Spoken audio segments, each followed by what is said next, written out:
अस्सलाम वालेकुम जी, क्या हाल है जी? ठीक ठाक, खैर खैरियत, फर्स्ट क्लास। मेरा नाम है डॉक्टर आकाश। आज हम डिस्कस करेंगे केयर ऑफ हाइपोथायराइडिज्म। क्या कॉम्प्लिकेशंस का आपने पूछना है, कैसे जो है रिस्क फैक्टर्स और एटियोलॉजी का पूछना है पेशेंट से हाइपोथायराइडिज्म के। तो थोड़ा सा अपने आप से ही पूछें कि कैसे जाना है आपने, और अगर नहीं आता तो लेट्स स्टार्ट दिस वीडियो। सबसे पहले तो ये है कि आपने जो, जैसे मैंने हाइपोथायराइडिज्म का बताया वैसे ही आपने हाइपोथायराइडिज्म का जो है पूछना है, हेड टू टो से आपने लेना है। तो हम सबसे पहले जाते हैं सिस्टमिक रिव्यू, हल्का सा जनरली से देते हैं। वो फिट भी होता है कॉम्प्लिकेशंस में, और इसको आप अलग से भी कर सकते हैं। अब मैं दोनों आपको बताऊंगा ताकि आपके लिए आसानी हो जाए। तो आप सीएनएस में देखते हैं हाइपोथायराइडिज्म की डिप्रेशन होती है, ठीक है, स्लो मूवमेंट्स, डिक्रीज मेमोरी और इंक्रीज स्लीप, ठीक है। तो आपने जो है ना डिफरेंट सेट ऑफ क्वेश्चंस पूछने हैं स्लीप के हवाले, डिप्रेशन के हवाले से, जो भी आपको जिस डायरेक्शन में आपको लीड मिल गई है तो आपने फर्दर थोड़ा सा उससे एक्सप्लेन करना है। फॉर इंस्टेंस आपको लगता है कि अगर आपको ज़्यादा नींद आती है, दिन में कितना सो जाते हैं, आप आराम से उठ जाते हैं, या आप जो है रोज़मर्रा काम कर रहे होते हैं, ऑफिस जाते हैं, तो उसके दौरान तो आपको नींद नहीं आती। डिप्रेशन का है कि आप जो है ना पिछले 2 हफ्ते में कैसा महसूस कर रहे हैं, जिन कामों में आप जो है इंटरेस्ट लेते थे या खुशी महसूस करते थे उनको करते हुए, तो आज अभी ऐसा तो नहीं है कि उनको आपने छोड़ दिया हो, तर्क कर दिया हो, ठीक है। स्लोनेस ऑफ मूवमेंट्स, आप कोई काम भी करते हैं तो आपको किसी ने तो नहीं कहा कि जी आप बड़े स्लो हो या आपकी आवाज़ चेंज हो गई है, ठीक है। तो इस तरह की चीज़ें। आई में जो है हाइपरथायरॉयडिज्म में कुछ और चीज़ें थी, यहाँ पे थोड़ा सा डिफरेंस है। वो ये है कि यहाँ पे पफीनेस होती है, पेरी ऑर्बिटल पफीनेस होती है, ड्राइनेस ऑफ आईज हो जाती हैं, उनको फीलिंग होती है कि यार आपको ऐसा तो नहीं होता रेत रेत आंखों में महसूस होती हो। फिर इसके साथ आप शॉगरेन डिजीज़ को भी टच कर सकते हैं अगर उसने जो है ना कहा कि हाँ जी ऐसा है। फिर इसके अलावा आपने ऐसा तो नोट नहीं किया कि आपकी जो भौएँ हैं वो जो है ना उड़ गई हूँ बाहर की तरफ से, और पहले सही हूँ। आपके नोटिस किया अपनी पुरानी पिक्चर और अपनी नई पिक्चर में कि आपके जो है खदोखाल चेहरे के वो जो है ना चेंज हो गए, उसमें तब्दीली आ गई हो। उसके बाद सीवीएस आता है जिसमें कार्डिक है और लंग्स हैं। तो कार्डिक में यहाँ पे भी जो है चेस्ट पेन और हार्ट फेलियर के सिम्टम्स आ सकते हैं, या शॉर्टनेस ऑफ ब्रेथ। तो इसके अगर रिलेटेड आपको बताया उन्होंने तो आपने इसके रिलेटेड ही जाना है। उसके ऑर्थो अपनी आप END कफ, प्रोडक्टिव कफ, फीवर, इस तरह की चीज़ें लेके जानी है, ठीक है। पेशेंट से जीआई का हमने कैसे पूछना है, और कि जो है ना ये सिस्टमिक रिव्यू सही जा रहा है कि नहीं हमारा, उसमें हमने पूछना है कि पेशेंट की अगर एपिटाइट कम है, डिस्पाइट ऑफ दैट उसका वेट गेन हो रहा है, ठीक है, साथ ही साथ कॉन्स्टिपेशन हो रही है, तो ये जो है इशारा देता है कि आप बिल्कुल सही जगह पे जा रहे हैं। हाइपोथायरायडिज्म का जीआई भी इसमें पूरा उतर रहा है, और आपने बताना है एंड ऑफ द एग्जामिनेशन, ठीक है। फिर सेक्सुअल उससे थोड़ा सा आपने पूछेंगे सेक्सुअल ऑर्गन्स की, फॉर एग्जांपल गायनिक से रिलेटेड मेंस्ट्रुएशन हाइपोथायरॉयडिज्म में इंक्रीज हो जाती है, ठीक है, या मेनोरेजिया हो सकता है, या चेंज इन लिबिडो हो सकता है। फॉर एग्जांपल ये ज़्यादा भी हो सकता है या कम। तो इसके इतने सेट ऑफ क्वेश्चंस हैं, आई थिंक आप लोगों को आते होंगे। तो अदर्स जो है उसमें हमारे पास रह जाता है, जिसमें स्किन आ जाती है। स्किन कैसे होगी, ड्राई और थिक होगी, ठीक है जी। फेशियल फीचर्स उसके कोर्स हो सकते हैं, उसको बहुत ज़्यादा थकावट, फेटिगेबिलिटी हो सकती है। आपको अगर फेटिगेबिलिटी बताई तो फिर आपने पूछना है इससे आपकी क्या मुराद है। आप रोज़मर्रा के काम कर सकते हैं, वॉशरूम जा सकते हैं, खाना पीना कर सकते हैं, कपड़े बदल सकते हैं, ठीक है, आप मस्जिद तक जा सकते हैं, या मतलब कोई इस तरह का काम, छोटा मोटा काम कर सकते हैं। अगर वो कहते हैं हाँ तो सही है, नहीं तो फिर उसके बाद जो है ना फिर आपने पूछना है किस तरह की आपको दुश्वारी पेश आती है, आपके जिस्म में दर्द होता है, या कमज़ोरी महसूस होती है, या ताकत नहीं रहती, या हिम्मत नहीं रहती वो काम करने के। तो टायर्डनेस की कंप्लेंट्स वो बता सकता है, ठीक है। इसके अलावा कोल्ड इंटॉलरेंस, आप कौन सा वेदर प्रेफर करते हैं, कौन सा मौसम आपको ज़्यादा अच्छा लगता है, सर्दियाँ अच्छी लगती हैं, गर्मियाँ, तो वो बोलेगा जी मुझे सर्दियों में तो सख्त शिकायत रहती है। फिर एरिथीमा एग्नी जैसी हो सकती है कि मैं हीटर के बिल्कुल करीब ही बैठा रहता हूँ, ठीक है, और मैं ज़रा बेहतर महसूस करता हूँ। तो हाइपोथायरॉयडिज्म की तरफ इशारा है ये चीज़, राइट। और मसल वीकनेस हाइपोथायरॉयडिज्म में भी होती है, उसके भी अलग सेट ऑफ क्वेश्चन है कि बाल ब्रश कर सकते हैं, फ़ोन का इस्तेमाल कर सकते हैं, उठने बैठने में तकलीफ तो नहीं होती, या कोई वॉशरूम इस्तेमाल करते हो, इंडिया इस्तेमाल करते हों, और अभी जो है आपने इंग्लिश की तरफ जो है वो किया हो, ठीक है। तो ये चीज़ है, और इसके अलावा बस यही था। और ज़बान तो बाहर नहीं आ गई, उभर तो नहीं गई, आपको क्या कहते तो नहीं है कोई कि जो है ना तुतलाहट शुरू हो गई हो, बात करने में दुश्वारी पेश आ रही हो, या आवाज़ जो है भारी हो गई हो और आस्ता आस्ता धीमे तरीके से आप बात करें। तो ये सारी चीज़ें थी सिस्टमिक रिव्यू की। लेकिन स्पेसिफिकली अगर देखा जाए तो इसको हम थोड़ा सा ब्रेक डाउन करेंगे।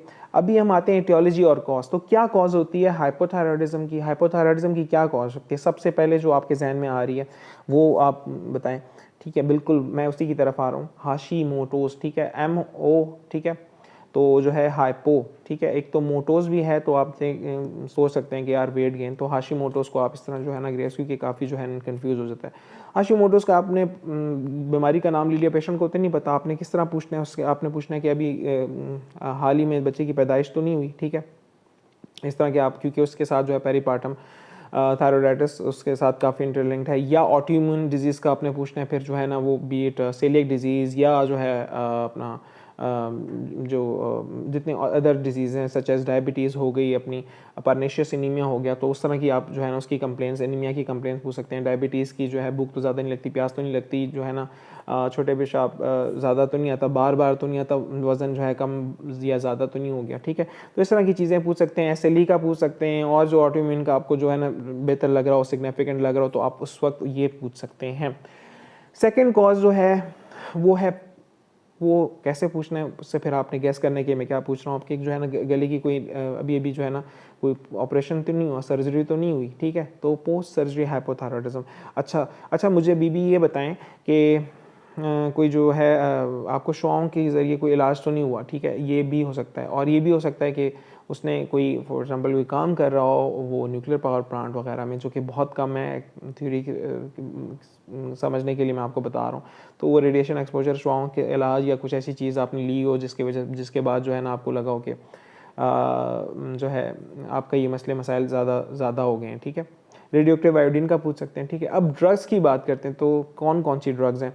तो ड्रग्स तो एमिड्रॉन नाम लेंगे, पेशेंट को नहीं पता चलेगा अगेन उसके रिलेटेड क्यों यूज़ करते हैं। दिल की रफ्तार बेकाबू हो गई हो जिसकी वजह से आपको कहा हो कि 4 से 6 हफ्ते बाद जो है ना आपने जो है ना गिलट का जो है कोई टेस्ट करवाना है, या आपको बोला हो कि कुछ एहतियात करनी है, कुछ खून पतला करने की दवाई दी हो उसको, एफ वगैरह, उसके लिए आपने एमिड्रॉन दी हो, या जो भी है, ठीक है। आप जो है ना एकदम बेहोश हो गए और आपको बताया हो कि आपकी दिल की धड़कन रुक गई थी या ज़्यादा हो गई थी, जो भी, ठीक है, तो एमिड्रॉन का आप पूछ सकते हैं। अब यहाँ पे ये भी पूछ सकते हैं कि आप ऐसे इलाके से ताल्लुक़ तो नहीं रखते जो कि मतलब पहाड़ी इलाका हो, या आपके आसपास इलाके में गेर चापेर जो है आपके ऐसे मरीज़ हों जिनके गिलट का मसला हो काफ़ी ज़्यादा हो, आपने देखा हो कि उस इलाके में है। तो आयोडीन डेफिशिएंट जो एरियाज़ होते हैं यूजली एबटाबाद और इस तरह के इलाके जो कोहिस्तान के हैं, वहाँ पे ये चीज़ काफ़ी कॉमन है, तो वहाँ पे आप पूछ सकते हैं। फिर आप ये भी पूछ सकते हैं कि आप आयोडीन मिला नमक इस्तेमाल करते हैं, नहीं करते, क्या है, ठीक है। फिर आप उससे ये पूछ सकते हैं कि आपके गले में जो है दर्द तो नहीं होता, बुखार तो नहीं हुआ था, जो है जो ये जो उभार आ गया हो जो कि बहुत दर्द कर रहा हो, उसके लिए आपको जो है दवाइयों का इस्तेमाल कहा गया हो, ठीक है, तो दर्द की दवाइयों का, और कहो कि ये बिल्कुल नॉर्मल है, तो थायराइडाइटिस डिक्यूवेंस थायराइडाइटिस के हवाले से है, ठीक है।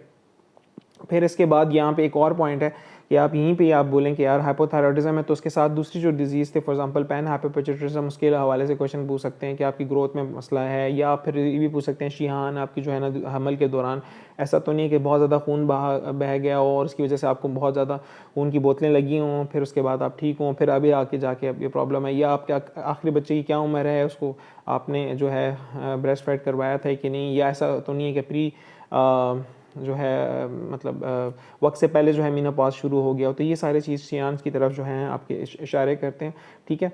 फॉर एग्जांपल अगर पेशेंट बोले कि यार जी मेरा 2 साल पहले बच्चा पैदा हुआ था और मैं जो है ना उसको लैक्टेटिंग भी हूँ, तो फिर शियान्स तो रूल आउट हो जाता है, ठीक है, इवन अगर उसकी जो है ना ब्लीडिंग वगैरह भी हुई है, ठीक है जी। तो ये सारी चीज़ें थी, मैं एक दफ़ा दोबारा रिपीट कर लेता हूँ। कॉजेज़ क्या हैं हाइपोथायरॉयडिज्म की, आप सबको पता है, ठीक है, लेकिन उससे जो रिलेटेड क्वेश्चंस थे जो उर्दू में पेशेंट से पूछने हैं वो नहीं बताते, और वो पता होंगे। तो क्या क्या पूछना है आपने, हाशिमोटोस का पूछना है आपने, पोस्ट जो है सर्जरी का पूछना है, रेडिएशन एक्सपोजर का पूछना है, ड्रग्स का पूछना है, आयोडीन डेफिशिएंट एरियाज़ का पूछना है, डेफिशिएंसीज का पूछना है, थायरोडाइटिस का पूछना है आप लोगों ने, ठीक है जी, और हेड सर्जरी का पूछना है, और ये चीज़ें बस, दैट्स इट, ठीक है।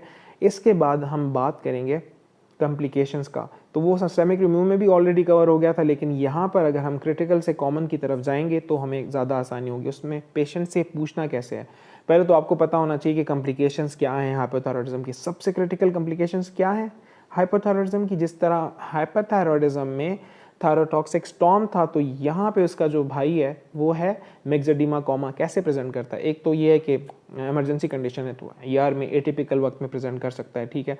किस तरह प्रेजेंट करेगा, बहुत ज़्यादा हाइपोथर्मिक होगा, दिल की रफ्तार बहुत कम हो गई होगी, जीसीएस कम हो गया बेहोशी की आलम में, ठीक है, और पूरा जिस्म सूजा हुआ था और डॉक्टरों ने कहा था कि जी फिर कुछ दवाई वगैरह दिए तो थोड़ा सा होश में आया, ठीक है। तो इस तरह के आप पूछ सकते हैं। तो मिक्स एडिमा कोमा की तरफ इशारा है। सेकंड डिफरेंशियल, मैं सवालात करूंगा और आपने गैस करना है कि मैं क्या पूछ रहा हूँ। आप उससे पूछें कि आपका जो है ना रंगत तो जो है वो हल्की रंगत तो नहीं पड़ गई, ठीक है, सॉफ्ट कंप्लेशन, ऐसे पूछना है आपने। थकावट तो महसूस नहीं होती। दिल की धड़कन एनीमिया की वजह से भी ज़्यादा हो सकती है, ठीक है, ना सिर्फ कि हाइपरथायरॉयडिज्म बल्कि हाइपोथायरॉयडिज्म में भी पल्पिटेशन हो सकती है। वो कैसे हो सकती है? एनीमिया की वजह से। कौन सा एनीमिया? परनीशियस एनीमिया, ठीक है, एक्सेलेंट, ठीक है। इसके अलावा तो ऐसा नहीं है कि आप कोई काम करते हैं, पहले बहुत तेज़ी से किया करते थे और अभी जो है ना उसमें जो है ना आपको लगता है कि जो है ना वो स्लो तरीके से आराम से कर रहे हो, ऐसा ऐसा कर रहे हो। पहले आपको फॉर एग्जांपल कोई काम कर रहा है कारखाने में, कोई खातून है वो बर्तन धो रही है, तो उसमें आप स्लोनेस ऑफ मूवमेंट का आप पूछ सकते हैं। तो टिपिकल फीचर है जो हाइपोथायरॉयडिज्म का। इसके अलावा मायोपैथी भी होती है यहाँ पे जो है जो क्रिटिकल था, एक चीज़ हमसे मिस हो गई थी, हार्ट फेलियर। हार्ट फेलियर होता है, उसकी दो वजूहात होती हैं। एक तो ये कि इटसेल्फ ये कार्डियोमायोपैथी करती है। दूसरी चीज़ ये है कि लिपिड प्रोफाइल डिरेंज होते हैं, एमआई हो सकता है और एमआई के बाद जो है हार्ट फेलियर हो सकता है। तो हार्ट फेलियर और एमआई साइड बाय साइड हैं। फिर यहाँ पे आप पूछेंगे कैसे, तो सारे अलामात पूछने हैं हार्ट फेलियर के। आप एमआई का हिस्ट्री ले सकते हैं कि हॉस्पिटल में दाखिल तो नहीं होते, या आप ये बोल सकते हैं कि आप ऐसे ही जनरली गए थे, वो होता है ना हमारे ब्लड के कोलेस्ट्रॉल टेस्ट करा दें डॉक्टर साहब, तो आपने करवाए हों और वो बहुत ज़्यादा हाई हो, तो आपको पता होगा कि फास्टिंग लिमिट उस बंदे का डिरेंज्ड है, ठीक है जी। इसके बाद जो है हाइपोथायरॉयड पीरियोडिक पैरालिसिस, ठीक है, ये हाइपरथायरॉयडिज्म में भी होते हैं और हाइपोथायरॉयडिक पीरियोडिक पैरालिसिस भी होती है, ठीक है। तो उसमें ये आपको पता है लोअर लिम जो है ना एकदम से उसके सडन जो है ना उसमें पावर लॉस हो जाएगी लोअर लिम्स की, और फिर वो एपिसोडिक होगा, कुछ अरसे बाद ठीक हो जाएगी और फिर इस तरह एपिसोड्स में होता रहेगा। और यहाँ पे ये भी मेंशन करता चाहूँ कि एडिसंस का भी रिलेशन है, तो आप उसके बारे में पूछ सकते हैं। आपको उल्टी वगैरह तो नहीं आती, कमज़ोरी तो महसूस नहीं होती, वज़न तो कम नहीं हुआ, जो है जल्द की रंगत सांवली तो नहीं पड़ गई, ठीक है, या आपने इस तरह कोई पहली दवाइयाँ ली हों, या ऐसा तो नहीं है कि और यहाँ पे हाइपोकेलेमिया भी होता है। तो हाइपोकेलेमिया की वजह से भी हो सकता है, हाइपोथायरॉयडिज्म की वजह से भी हो सकता है और हाइपरथायरॉयडिज्म की वजह से भी पीरियोडिक पैरालिसिस हो सकती हैं। और एडिसन्स ऐसी ऑटोइम्यून डिजीज़ है जो कि लिंक्ड है, ये जो पॉलीग्लैंडुलोपैथी है जो कि सेलियक है, एडिसन्स होता है जिसमें, और परनीशियस एनीमिया होता है, ठीक है जी, और ऑटोइम्यून थायरोडाइटिस हो सकता है उसमें, राइट। और यहाँ पे फिर हम मजीद जो है इनसे इन्वेस्टिगेशंस पूछ सकते हैं, और इन्वेस्टिगेशंस वही हैं जो कि हमने लास्ट वाली वीडियोस में पूछी थी उससे, ठीक है। लेकिन यहाँ पर है थोड़ा सा कि ऐसी तो गोलियाँ नहीं दी गई जिससे जो है ना आपकी डॉक्टर साहब ने कहा हो कि दिल की धड़कन जो है, धड़कन कह रहा हूँ, दिल की धड़कन जो है वो बेकाबू हो सकती है, वो ज़्यादा हो सकती है, उसके साथ आपको एनरोल बताया हो या बोला हो कि चूँकि आपकी दिल की बीमारी है तो इसलिए हम ये दवाई बहुत एहतियात से कम डोज में शुरू करेंगे और उसको आहिस्ता आहिस्ता ज़्यादा करेंगे। तो ये इशारा है थायरॉक्सिन की तरफ। तो आई होप कि ये जो है ना क्लियर हो गया हो, ठीक है। इसके बाद वाली वीडियो में हम इंशाल्लाह एग्ज़ामिनेशन स्कीम्स की जो मेन पॉइंट्स हैं वो करेंगे, ठीक है, ताकि कोई कसर ना रह जाए थायराइड डिसऑर्डर्स में। थैंक यू, अल्लाह हाफ़िज़।